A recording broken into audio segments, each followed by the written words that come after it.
이렇게 살라는 주제로 십계명의 말씀을 함께 다루고 있는데요, 1계명은 예배의 대상인 참 유일하신 하나님에 대해서 증거하고, 2계명은 예배의 방법인 우상을 만들지도 말고 절하지도 말고 섬기지도 말라고 말씀합니다.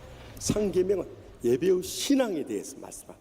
여호와 이름을 망령되이 일컫지 말고 하나님의 영광을 드러내라고 말씀합니다. 제4계명은 예배의 실제에 대해서 안식일을 기억하여 거룩하게 지키라고 명령하고 있어요.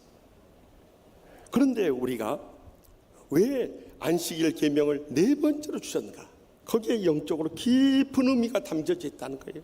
다시 말하면 우리가 1계명부터 3계명까지 하나님께 대해서 모든 관계를 회복하고, 또한 5계명부터 10계명까지 이웃에 대해서 잘 섬겨 나갈 때 이 4계명을 지키지 않으면 모든 것이 무너져 버리기 때문에 우리가 안식일을 기억하여 하나님 앞에 예배드리면서 여기서 영적인 은혜를 체험하고 축복을 누리며 행복의 감격 속에서 일어나서 힘을 얻어야 하기 때문입니다. 그래서 이 4계명이 다른 어떤 계명보다 그 중간에 있어서 중요한 영적인 의미가 있다는 것을 잊지 마시기 바랍니다. 그러면 이 4계명이 무엇인가 하는 것이죠. 오늘 본문 8절 말씀 다 같이 읽겠습니다. 안식일을 기억하여 거룩하게 지키다. 아멘. 이 안식이라는 히브리어는 샤바트라고 해가지고 쉬고 그치고 억제한다는 의미가 있는 거예요. 모든 걸 다 쉬어야 된다는 거예요. 그래서 우리가 9절 10절 말씀에도 계속해서 나옵니다만, 엿새 동안 우리가 힘써서 일하되 이 안식일에는 나 자신뿐만 아니라 내 자녀들, 또 함께 일하는 분들, 더 나가서 내게 온 손님이나 가축까지도 쉬게 한다고 강조하신 거예요. 그런데 여기 말씀 가운데 안식일을 기억하여 거룩하게 지키라, 무엇을 기억해야 한단 말인가 하는 거예요. 여러분, 분명히 기억해야 할 것은 다른 계명들은 모두 다 신의 산에서 모세를 통해서 주신 계명, 그러나 안식일은 인간을 창조하신 다음에 하나님께서 최초 인간 아담과 하와에 직접 주신 계명이었던 거예요. 그래서 창세기 2장 1절에서 3절에 증가하는 거 보십시오. 다 같이 읽겠습니다. 천지와 만물이 다 이루어진다. 하나님이 그가 하시던 일을 7째 날에 마치시니 그가 하시던 모든 일을 그치고 7째 날에 안식하시니라. 하나님이 그 7째 날을 복되게 하사 거룩하게 하셨으니 이는 하나님이 그 창조하시며 만드시던 모든 일을 마치시고 그날에 안식하셨습니다. 다시 말하면 안식일 계명만은 천지 창조 후에 주셨기 때문에 그 과거에, 그러니까 영국의 어쇼 대주교가 아담과 하와가 에덴 동산에 쫓겨날 때 주전 4004년으로 봐요. 그리고 모세 시대 이 십계명을 주실 때가 주전 1500년경으로 봐요. 그러면 2500년의 그 무고한 세월이 지난 다음에 지난달 천지 창조 후에 주셨던 이 안식일 계명을 다시 떠올리고 기억해서 힘써 지키라고 명령하셨대요. 이렇게 중요한 계명의 말씀입니다. 그렇다면 왜 주님께서 2번씩이나 이렇게 강조하시면서 오늘 우리에게 주일을 거룩하게 지키라고 명령하시는가? 오늘 본문 11절 말씀 가운데서 우리는 그 해답을 찾게 됩니다. 다 같이 읽으면서 하나님의 살아계신 음성을 함께 들을 수 있길 바랍니다. 이는 엿새 동안에 나 여호와가 하늘과 땅과 바다와 그 가운데 모든 것을 만들고 7째 날에 쉬었습니다. 그러므로 나 여호와가 안식일을 복되게 하여 그 날을 거룩하게 하느니라. 먼저 본문 11절 상반절 말씀에 보니까 이는 엿새 동안에 나 여호와가 하늘과 땅과 바다와 그 가운데 모든 것을 만들고 7째 날에 쉬었습니다 하고 말씀. 우리에게 안식을 하라고 한 첫 번째 목적은 우리라고 안식을 누리도록 하기 위함이에요. 한 교회의 찬양대원이 찬양을 열심히 부르다가 쓰러져 죽어버렸다네. 그래가지고 119가 급히 와서 병원으로 후송해서 살리지 못했는데 그 사인을 들어보니까 그 찬양집에 찬양을 열심히 부르다가요 쉼표에 안 쉬어버렸다고 하네. 그래가 세상 떠나버렸다고 하나요? 여러분, 우리의 육신이나 영혼이나 이 쉼의 안식이 없이는 결코 버틸 힘이 없는 겁니다. 우리가 한 주간 내내 힘써 일하고 한 달 내내 일하고 일주일 내내 일하고 그러면서도 우리가 안식하지 못하면 언젠간 쓰러질 날만 기다리며 살아가는 거예요. 이렇게 안식이 필요하다 하니까 어떤 분들은 집에서 먹고 놀고 쉬고 자고 하면 됐지 뭐하러 주님 앞에 나오냐 이렇게 말할 분이 계실지 모르겠어요. 그러나 진정한 쉼은 주님 안에 있다는 것을 잊지 마시기 바랍니다. 그래서 마태복음 11장 28절에 수고하고 무거운 짐 진 자 다 내게로 내가 너희를 쉬게 하리라. 분명히 약속하라. 여기 가장 먼저 우리가 수고하는 짐이 있는데 이것은 내가 원해서 스스로 자초하는 수고한 짐. 그 다음에 나오는 무거운 짐은 이것은 수동태로 기록되어 있는데 내가 원치 않지만은 내가 가정에 시집을 가고 또 직장에 나감으로 인해서 또 교회 생활을 하는 가운데 우리에게 주어진 무거운 짐이 있어요. 그 모든 것조차도 주님 앞에 나와서 다 내려놓을 때 주님 안에서만이 우리는 참된 평안을 누릴 수 있고 안식을 누릴 수 있고 영생을 이룰 수 있는 것입니다. 우리가 주님을 떠나서는 물을 떠난 물고기와 같은 인생이 되어버리고 말아요. 그렇기 때문에 우리는 삶이 어렵고 힘들수록 코로나19에서 앞이 캄캄하고 절망적일수록 주님 앞에 나와야 됩니다. 주님 앞에 나와서 우리 인생의 모든 무거운지 다 내려놓을 수 있길 바랍니다. 그리고 주님으로부터 영육간에 치유받고 셈 얻어서 이 한란 많은 세상 승리해 나갈 수 있길 바랍니다. 또 이번에 추석을 맞아서 우리 사랑하는 부모 형제 만나게 될 때 다른 말이 필요 없어요. 얼마나 고생하고 힘드십니까? 저도 서울서 살기 너무 힘듭니다. 그런데 제게 한 가지 가장 큰 위로가 있다면 매 주일마다 성전에 나가서 주님 앞에 내 가슴에 쌓였던 것, 내 삶의 온갖 문제들 다 쏟아부을 때 그때 주님 안에서 위로받고 평안을 누리고 안식을 누리며 여기까지 살아왔습니다. 사랑하는 부모님, 형제들, 또 자식들, 손주들조차도 다 이 믿음으로 주님 앞에 나아갈 수 있기를 바랍니다 하고 복음 전할 수 있기를 바랍니다. 이번이 마지막 심적으로 우리 그들에게 복음을 전합니다. 그러면 그들도 주님 안에서 진정한 평안과 위로와 영생을 모두 누리게 될 줄 확실히 믿으시기 바랍니다. 계속해서 본문 11절 중반절에 말씀하세요. 다 같이 읽겠습니다. 그러므로 나 여호와가 안식일을 복되게 하여. 아멘. 주님께서 우리에게 안식을 하라는 두 번째 목적은 우리를 복되게 하기 위한 거예요. 여러분들 아무리 수고한다고 해서 모든 일이 내 뜻대로 되고 하나님의 복을 누리고 모든 앞길이 열려집니까? 절대 안 돼요. 그것이 인생이라니까요. 우리는 하나님의 복을 간구할 수, 하나님의 복된 길을 찾아나가야 돼요. 하나님의 복을 누리며 살아야 되는 것입니다. 그래서 주의 종들은 어떻게 하면 우리 양떼들이 이 복을 발견하고 이 복을 누리고 이 복을 전하며 살 수 있을 것을 여러분을 강권하지 않을 수 없는 거예요. 특별히 우리는 코로나19로 인해서 얼마나 경제적인 위기로 시달린지 몰라요. 지난 수요일 국민일보에 코로나19로 해서 지난 한 달 동안 폐업한 가게가 20만 개가 넘는다고 거기 기록되어 있어요. 뿐만 아니라 이 자영업자 사장들이 시급 아르바이트를 하고 심지어는 막노동판으로 뛰어들어야 되는 이런 안타까운 현실을 전하고 있습니다. IMF 때와 비교할 수 없이 어려운 현실. 이런 때일수록 우리는 하나님의 복이 없이는 살 수 없는 것입니다. 그렇기 때문에 우리는 주님 앞에 나와야 되는 거예요. 어떤 교인이 꿈속에서 천국을 가게 됐답니다. 사닥다리를 타고 올라가는데 자기 사닥다리는 아주 중간중간 틈이 너무 많이 비어있어요. 그러니까 너무 힘든 거예요. 그런데 다른 성도들의 사닥다리를 보니까 다 이가 촘촘히 있어가지고 올라가기 너무 쉬운 거예요. 그러니까 마음에 불만이 생겼어요. 그래서 그 곁에 있는 천사에게 물었답니다. 왜 다른 사람들 이 사닥다리는 다 올라가기 쉽게 되는데 나는 그렇게 띄엄띄엄 되어 있냐고. 그랬더니 그 천사가 그러더랍니다. 띄엄띄엄 빠진 사닥다리는 내가 빠진 주일이라. 그걸 할 말이 없어요. 여러분, 여러분들에게 TV나 핸드폰으로 예배 봐서 은혜가 되고 축복이 되고 행복할 것 같으면 저 평생도록 여러분 그 길 열어주고 싶어요. 그런데 겪어보면요, 이것이 형식과 습관에 빠지고 진정한 하나님의 복이 안 되기 때문에 여러분들이 주님 앞에 나오라고 이렇게 정부의 핍박과 박해 속에서도 강권하지 않을 수 없는 거예요.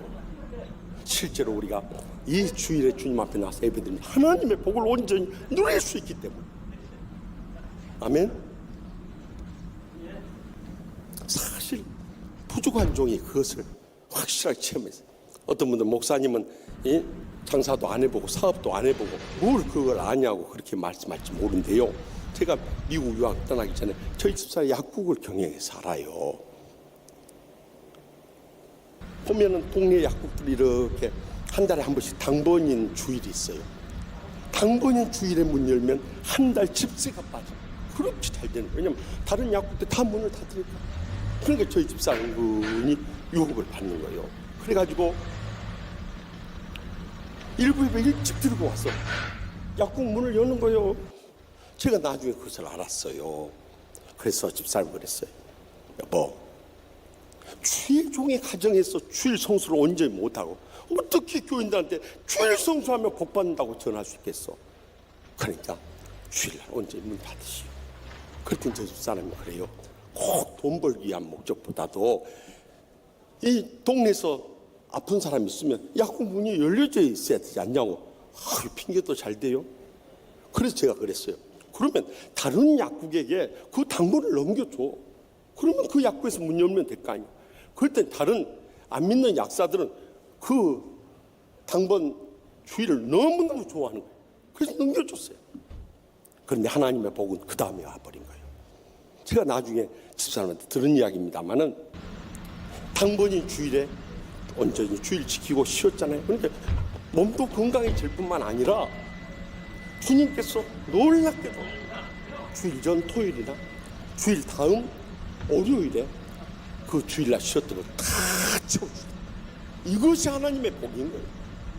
그래서 제가 유학을 떠날 때도 하나님께서 뜻하지 않은 복을 부어주셔서 갈 수 있었고, 또 가서도 우리 모든 성도들이 다 도와주셔서 유학생활도 마칠 수 있었고, 돌아와서 지난 23년 동안 사역을 해나갈 때도 하나님께서 천사 성도를 통해서 다 채워주셨기 때문에 부족함이 없도록 사명 감당할 수 있어요. 돌이켜보니까 하나님께서 복을 부으십니다. 우리가 상상을 초월해서 부어주고 채워주고 갚아주시는 것입니다. 그러므로 저는 이러한 뜨거운 믿음의 체험 속에서 확신하는 말씀이 있어요. 그 말씀은 시편 73편 23절의 말씀이에요. 하나님께 가까이 함이 내게 복이라. 내가 주 여호와를 나의 피난처로 삼아 주의 모든 행적을 전파하리라. 하나님 가까운 것이 내게 복이 되어가요. 이 체험을 통해서 내가 주님 품에서 피난처 되어 복을 누릴 뿐만 아니라 이 놀라운 기적의 역사들을 전파하지 않을 수 없다는 거예요. 여러분 믿음으로 한번 시작해 보십시오. 놀라운 역사. 저는 이러한 주일 성수의 복의 확신을 가지고 있기 때문에 지난 9개월 동안 온갖 안팎의 환난과 핍박 속에서 끝까지 이 성전 예배는 지켜야 한다고 어디서나 강조를 했어요. 마지막으로 본문 11절 하반절 말씀을 다 같이 읽겠습니다. 그날을 거룩하게 하시니라. 주님께서 왜 우리에게 안식일을 지키게 하는가 하면 세상 사람들과 구별돼서 거룩함을 보여주시기 때문에 위함이에요. 모든 안식일의 실체가 되어주시고 그것을 실현하시러 오신 안식일의 주인 되심을 증거합니다. 그런데도 그것을 깨닫지 못한 율법주의자들인 바리새인들은 예수님께서 안식일에 손 마른 자를 고쳐주시고 또 안식일에 구덩이 빠진 양을 건져주신 것에 대해서 비난하는 거예요. 일하지 말라고 하는데 왜 일을 하냐. 더 나가서 예수님의 제자들이 안식일에 배고파서 이 이삭을 까먹는 것을 또 비난했어요. 주님께서는 예배드리는 것도 중요하지만 선을 행하는 것도 중요하다 이렇게 말씀하시더라고요. 그러니까 오늘날 말세 마지막 때 사탄은 이것을 교묘하게 바꾸어가지고 예배드리는 것보다도 세상에서 선을 행하는 게 좋잖아요. 오늘날 같은 코로나 시대에 교회가 안 모여야 세상의 칭찬을 듣고 존경을 받는다고 이것을 역이용한 거예요. 본질을 이 형식과 뒤바꿔 놓은 거예요. 전전주 토요일 국민일보에 전정희 논설위원이 나와 목사님과 믿지 않는 이웃이라는 칼럼을 썼어요. 제가 그 글을 읽으면서 참 뜨거운 감동을 받고 눈물을 흘렸습니다. 거기에 보면 1934년 저기 다도의 남단 거문도 거문리에 태어난 온용현 권사님의 일생이 담겨져 있어. 옛날 우리 어르신들이 그랬듯이 온 권사님도 시집 한번 잘못 가가지고 일생이 정말 피눈물 나는 눈물의 골짜기를 살아오신 거예요. 시집을 갔더니 세상에 속단지마저 깨진 쓰러져가는 오막살이 집이더랍니다. 그나마 6.25 전쟁 때 남편은 아내를 내팽개치고 군대 가버렸죠. 혼자 남아서 시부모님 모시는데 그 안 믿는 시부모님들 얼마나 독하게 대하든지요. 정말 마음에 말할 수 없는 상처와 받는 것이 아니라 시아버지가 술 마시게 들어오면 그 죄 없는 며느리를 머리채를 끌어당기면서 그렇게 두들겨 패는 거예요. 영혼과 육체에 말할 수 없는 상처 투성이 그 눈물의 세월 속에서도 남편 돌아오기만을 기대했다. 전쟁 끝나고 남편 돌아와서 이제 뭐하나 했더니 그 남편이 첩을 얻어가지고 집으로 들어온다. 그리고 아들까지 낳았어. 정말 세상의 모든 것이 다 끊어진다. 더 이상의 내 인생에 이제 행복이란 기대할 수 없다. 이렇게 포기하고 있을 때 그 첩이 오늘날 갑자기 애를 낳고 달아나 버리고요. 그리고 1960년대 중반에 사랑하는 시부모님들도 세상 끝나고 남편만 또 떠나버렸다. 이제 남겨놓은 그 첩의 아들을 비롯해서 사남 일녀 5남매를 32살 된 이 청산 가부가 길러야더니 앞이 크크하는 거야. 논도 없고 밥도 없고 아무것도 없는데 어떻게 먹고 살아. 그래서 내가 혼자 살 길이 없어서 그가 스스로 1966년 처음으로 그 거문도에 있는 덕천교를 찾아갔답니다. 찾아갔는데 아는 사람도 없고 그러니까 거기에서 혼자 울다가 왔답니다. 자기 신세가 철학하고 앞으로 살 일이 깜깜하고 세상에 붙잡고 의지할 거 없었어. 주님전에 가서 눈물만. 그런데 한 주일에 한 번씩이라도 가서 그렇게 눈물을 흘리는 것이 마음에 말할 수 없는 위로와 힘이 됐어. 세상에 안 해본 일 없다. 남의 집 오물까지 퍼내는 일부터 시작해서 바닷가에서 모든 온갖 일을 하는 까지 섭일 빠짐없이 하는 가운데 칡넝쿨을 베가지고 새끼줄을 만드는데 그 한 푼이나 벌어보겠다고 바위에 올라갔다 떨어져가지고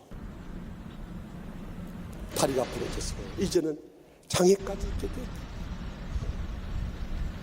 삶이 변화된 거 아무것도 없는데 주님만 믿고 의지하고 주를 거룩히 지키면서 주님 없이 살 수 없을 고백하며 매달리기 시작했다.